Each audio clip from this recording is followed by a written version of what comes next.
mo. Sa kung hindi dahil sa kanya, hindi tayo makakaraw po na ako.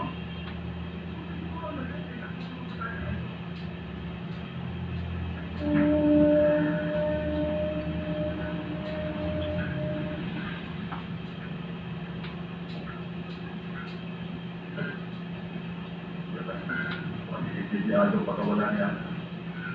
Oo nga. Ako nga sa kanya. Sabay-sabay. Para makapagdala yung mata. Pare. Uy, pare. Ano ba yata pumasok ah? Pare.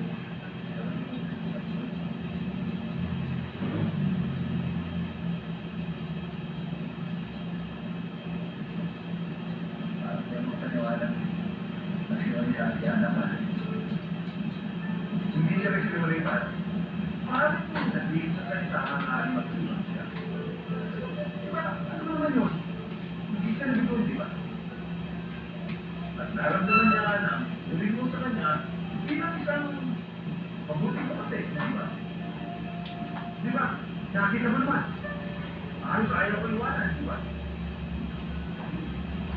Pare, hindi dapat siya nabibigyan. Alam mo, yung ginawa ko pa rin. At sa mga pare, hindi dapat isip. Siguro, dapat natin gawin eh. Tignan natin na sana lalo mapapunti pa niya talaga.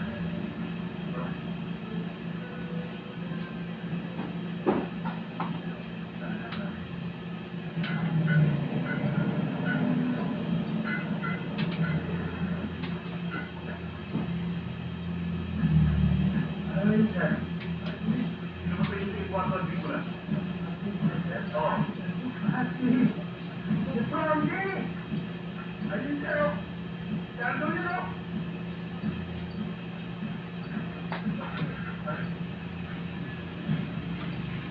Kung yari sa rin ah.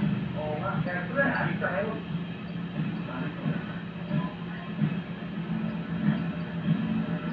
Eduardo at bigula. Ako. Pero maniwala ko pa rin sa kayo.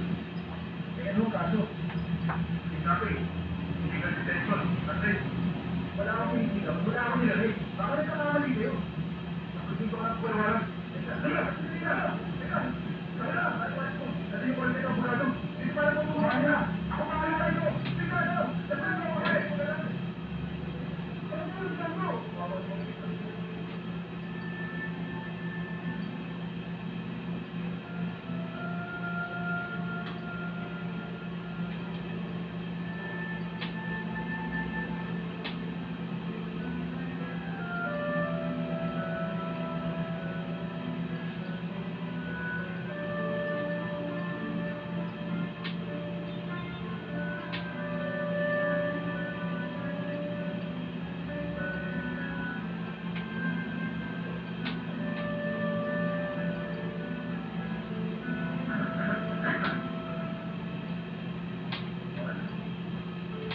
Kaya lang pagkakawa pa kanya. Alat ko pa naman siya. Gusto ko sana maging katulad na. Pero yung pala, masama siya tao. Anak ko, magsalita na niya.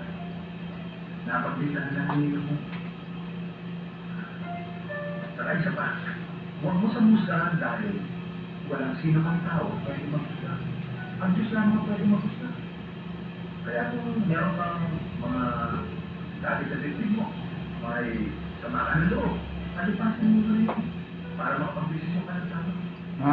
Riban. Hindi ng